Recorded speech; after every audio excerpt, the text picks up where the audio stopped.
Imaginez un jeune oak, aux feuilles tendres encore repliées, luttant pour croître dans un sol appauvri par la pollution. Ses racines, visiblement affaiblies, s'étendent en quête désespérée de nutriments, tandis que chaque jour qui passe lui rappelle que son avenir est compromis.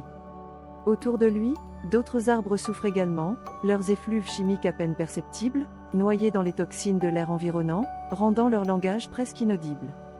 Les jeunes arbres, souvent victimes de ce déséquilibre, perdent de leur vitalité, leur croissance freinée par un manque cruel de ressources. Un jour, un vent léger s'élève, transportant avec lui une odeur familière, celle des compagnons de la forêt. Cette fragrance, bien que fragile, rappelle à chaque arbre qu'il n'est pas seul dans cette lutte contre l'adversité, mais que la communication autrefois vibrante est désormais étouffée par le fardeau pesant de la pollution. Les oiseaux, autrefois nombreux, se sont fait rares. Leurs chants joyeux se mêlaient à la symphonie forestière. À présent, seules les branches craquent sous le poids d'une mélancolie persistante. Un groupe d'élèves en sortie scolaire s'arrête, fasciné par cette scène d'un jour, écoutant attentivement les explications de leur guide. Ce dernier évoque la fragilité de la forêt, saisi par l'urgence de la situation et déterminé à partager cette connaissance. Les jeunes esprits, emplis d'empathie, prennent conscience que chaque petite action peut faire une différence significative pour restaurer l'équilibre de leur écosystème. Les élèves, concentrés, regardent autour d'eux, s'imprégnant de chaque détail. L'un d'eux, une jeune fille à la chevelure ébouriffée, lève la main avec enthousiasme et demande « Que peut-on faire pour aider ces arbres ?» Le guide, souriant, répond avec passion « Vous pouvez commencer par parler de ce que vous avez appris aujourd'hui. » Chaque discussion éveille les consciences et tend à établir un lien crucial avec la nature qui nous entoure. Ces mots résonnent dans les cœurs des jeunes, leur donnant une nouvelle vision de leur rôle dans la préservation des forêts. Ils réalisent que leur voix, bien que jeune, a le pouvoir de faire écho dans le monde et d'inspirer un changement nécessaire.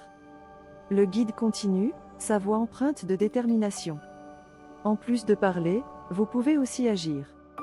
Pensez à rejoindre des initiatives locales, à participer à des journées de nettoyage des forêts, ou même à planter des arbres vous-même.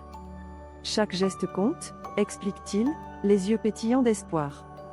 Les élèves, visiblement inspirés, échangent des regards complices, chacun imaginant déjà la manière dont ils peuvent contribuer à la renaissance de cet écosystème. Dans cet instant, une étincelle d'engagement naît, une promesse de devenir les gardiens de la forêt. Ensemble, ils commencent à formuler des idées, partageant leur passion et rêvent d'un monde revitalisé. L'un d'eux propose, avec un enthousiasme contagieux, « Et si nous organisions une collecte pour planter des arbres dans notre quartier ?» Cette suggestion résonne avec les autres, et bientôt, les jeunes esprits débordent d'idées sur la façon dont ils peuvent éclairer leurs camarades sur l'importance de l'environnement. Ils se rendent compte que, bien au-delà des mots, il faut également passer à l'action. Il n'est pas trop tard pour faire bouger les choses, conclut la jeune fille à la chevelure ébouriffée, son regard brillant d'espoir. Chaque pas compte, et nous sommes le futur qui peut redonner vie à cette forêt. Les arbres, bien qu'atteints, semblent entendre cette promesse, comme une douce brise caressant leurs feuilles affaiblies. Portés par cette nouvelle énergie, les élèves se rapprochent d'un vieux oak majestueux, ses branches fournissant un refuge pour quelques oiseaux en quête de réconfort. La jeune fille s'adresse au guide avec une curiosité renouvelée, « Quel âge a cet arbre ?»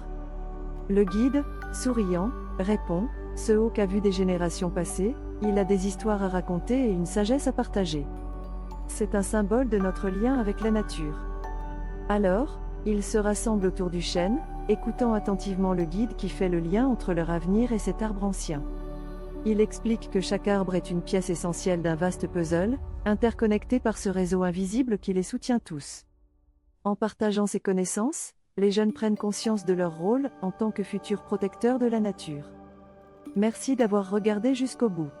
Si vous croyez, vous aussi, qu'il est temps de protéger le langage secret des forêts, alors abonnez-vous à la chaîne. Ensemble, nous pouvons donner une voix aux arbres et bâtir un avenir plus vert. Activez la cloche, pour ne rien manquer, et partagez cette vidéo, plus nous serons nombreux à agir, plus la nature pourra respirer.